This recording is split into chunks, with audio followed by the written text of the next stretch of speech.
This is the VOA Special English Education Report.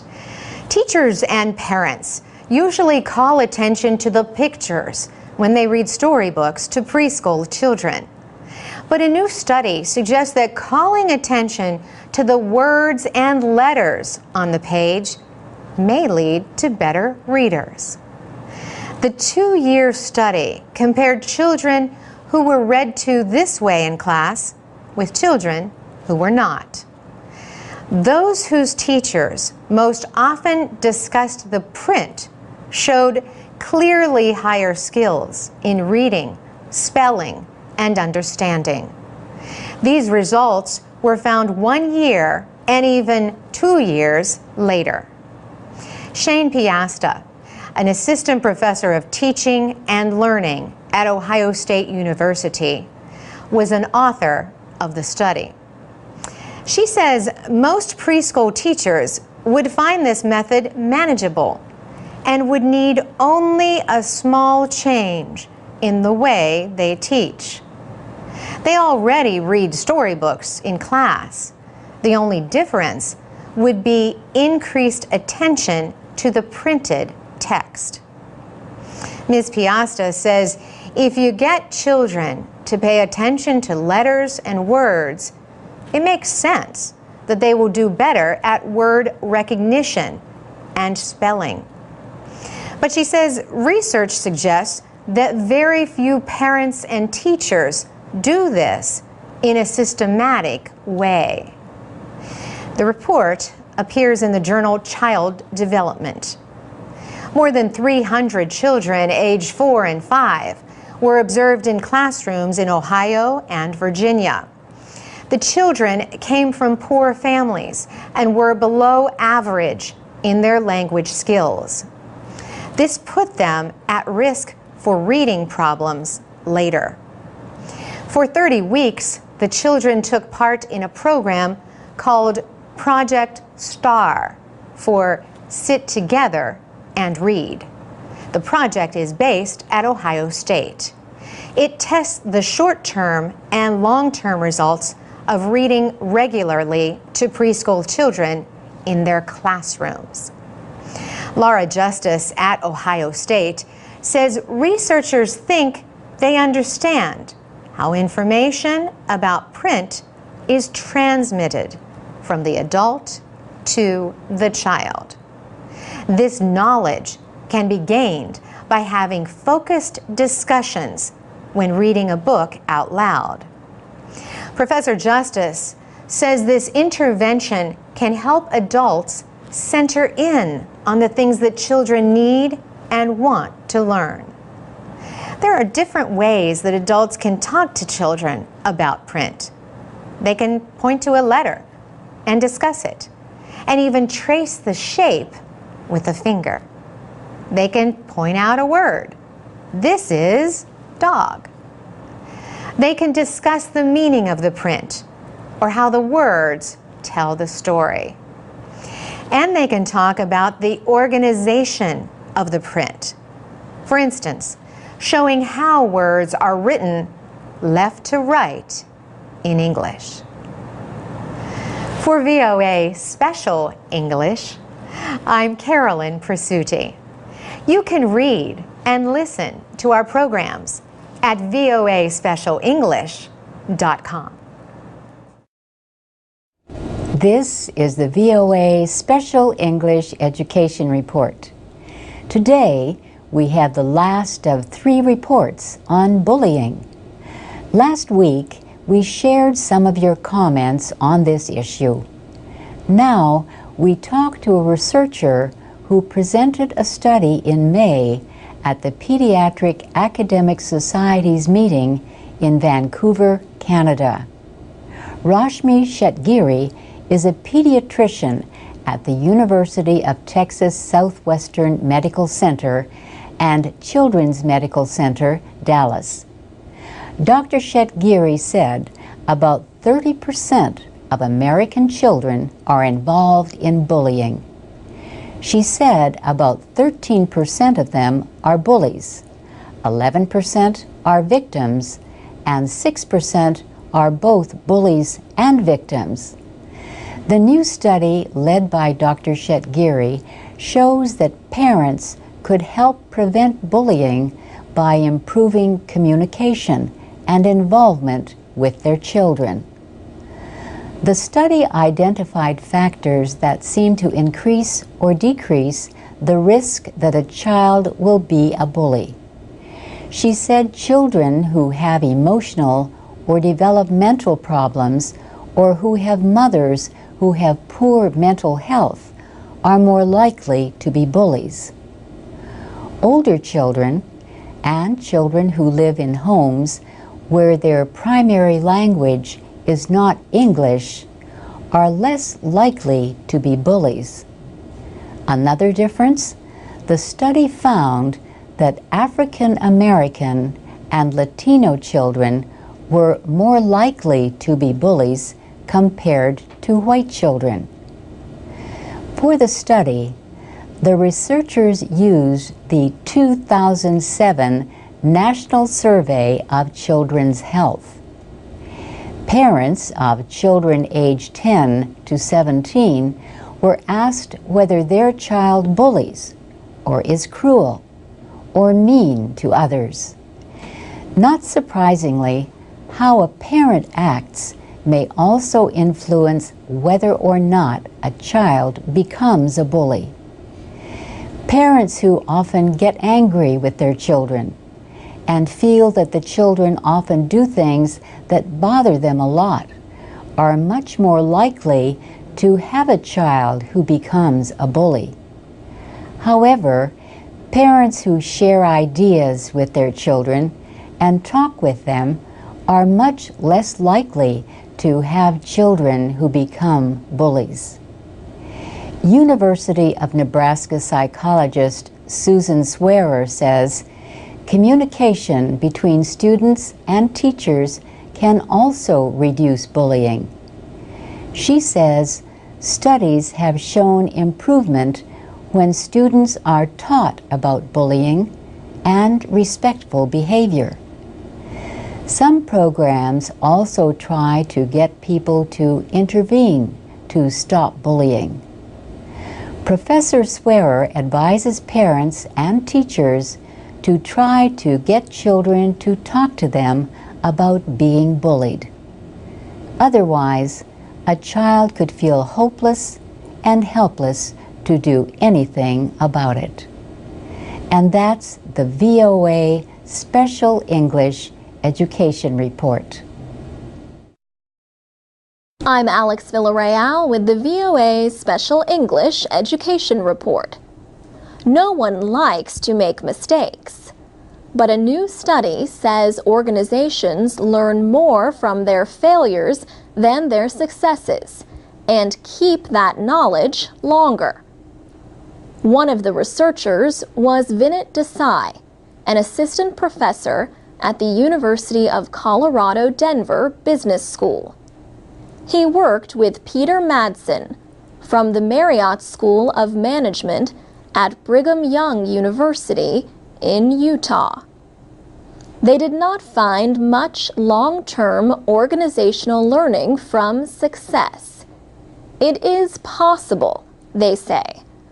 But Professor Desai says they found that knowledge gained from failure lasts for years.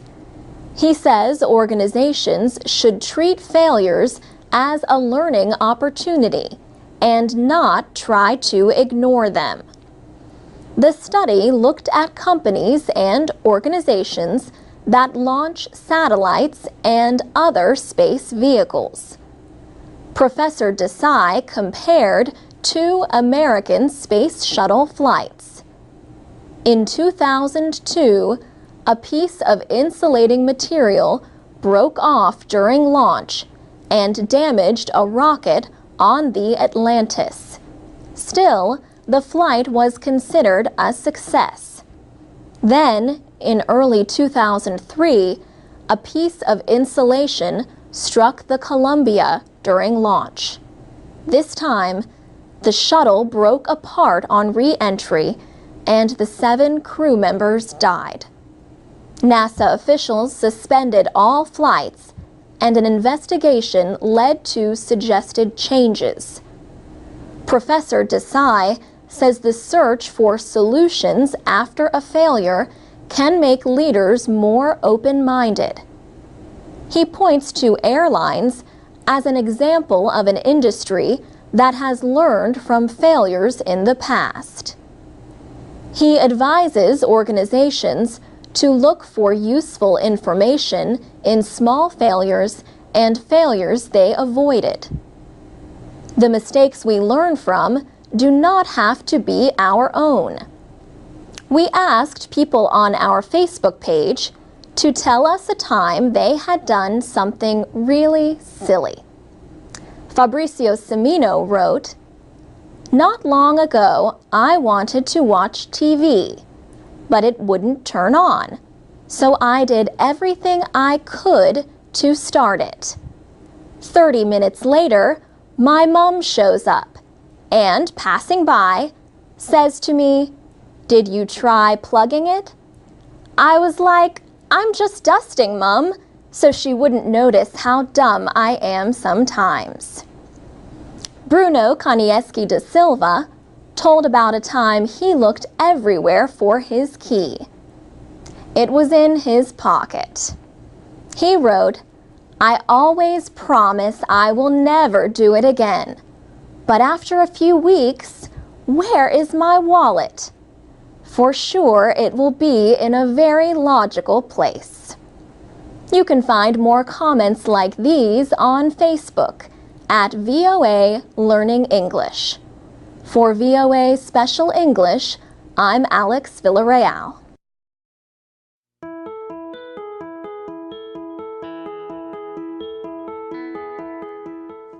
From VOA Learning English, this is Education. Immigration reform is a top policy goal this year in Washington. President Obama and a group of Democratic and Republican senators who have been preparing legislation agree on one thing. Millions of immigrants who are in the United States illegally will have to start learning English before they can begin the process of becoming legal residents.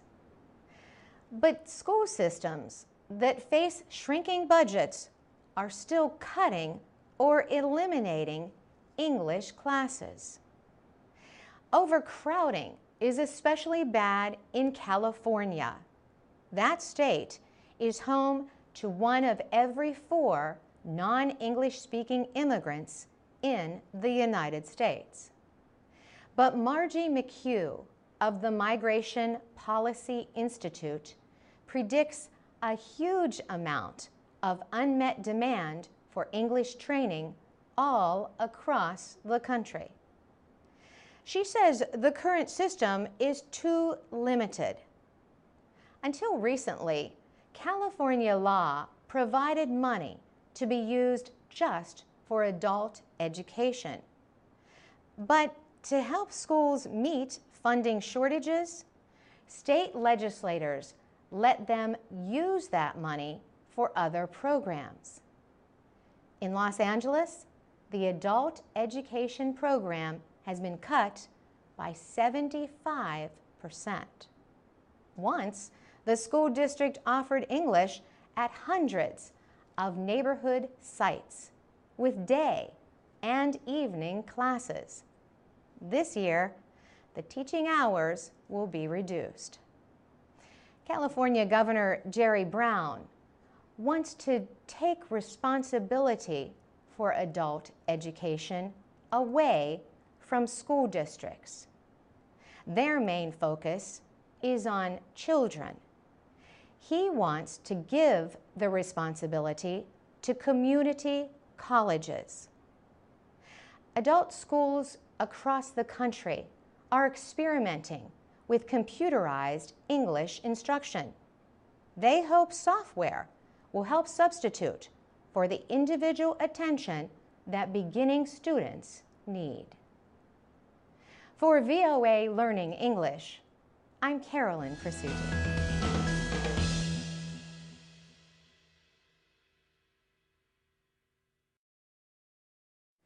This is the VOA Special English Education Report. Students in Washington, D.C. returned to classrooms in August to begin a new school year. But at least 5% of their teachers did not return with them. In July, the District of Columbia Public Schools told 206 teachers that they were not good enough to stay. The school system in the nation's capital dismissed 75 teachers in 2010. It was the first year of a new teacher rating system. Experts say such large numbers of dismissals are rare in American schools. But in Washington, the rating system is not governed by the labor contract with the teachers' union. So school officials have more freedom. The system is called impact. Teachers are observed in the classroom 5 times a year for at least 30 minutes each time. They are also judged by student test scores. Administrators rated 65 of the 206 teachers as ineffective. The others lost their jobs because they were rated minimally effective for a second year. Emily Cohen at the National Council on Teacher Quality, a private research group, praises the impact system. This is an evaluation instrument that is finally able to capture who is highly effective and who is ineffective, and who could be doing better and could use some assistance. Most evaluation instruments in the country do not capture teacher performance. All teachers are rated satisfactory. Some Washington teachers say their ratings depend too heavily on test scores. For some teachers, half of their rating is based on how well their students do. But Emily Cohen says testing is probably the most objective data that we have on teacher performance. The district is also looking at other things, she says, so it's not just looking at student test performance. Teachers with the highest rating can receive a bonus of up to $25,000. In addition, they can receive a pay increase. Almost 60% of the teachers who were rated minimally effective in 2010 stayed in the school system and improved. School officials say these teachers received help to become better.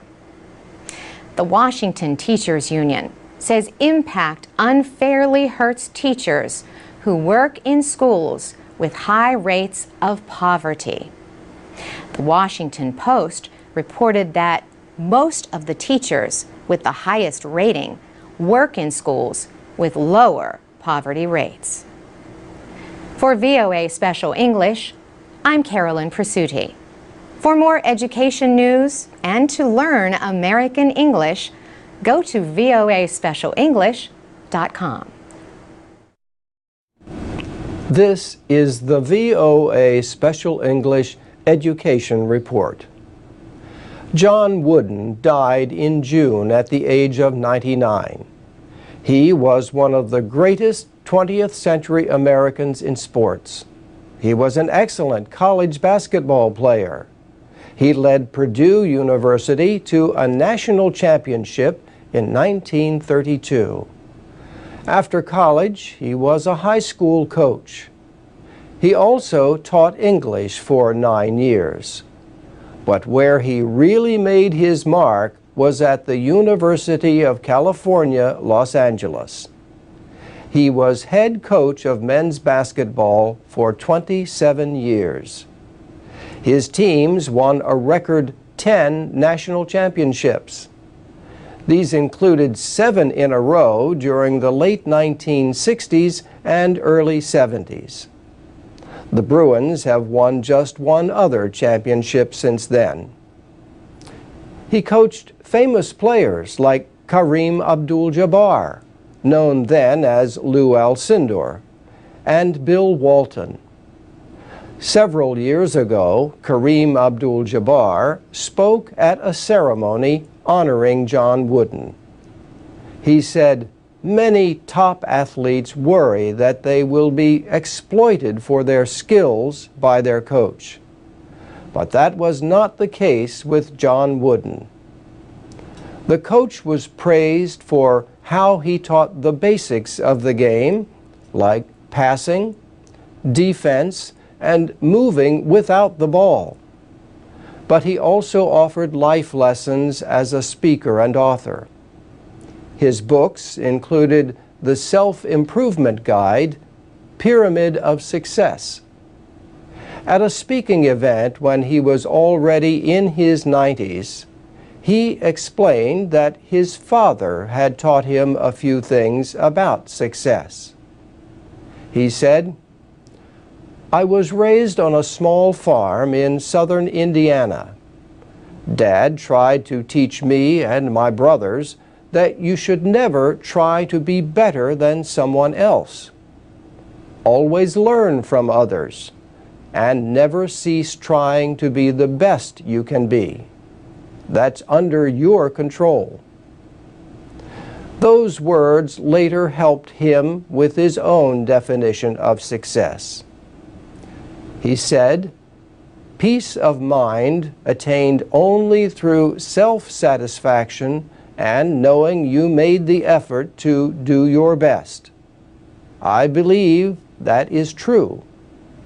If you make the effort to do your best, trying to improve the situation that exists for you, I think that is success, and I do not think others can judge that." His wife of 53 years, Nell, died in 1985. At UCLA, the man known simply as Coach had a record of 620 wins and 147 losses. Current coach Ben Howland calls John Wooden the greatest coach in the history of basketball. And that's the VOA Special English Education Report.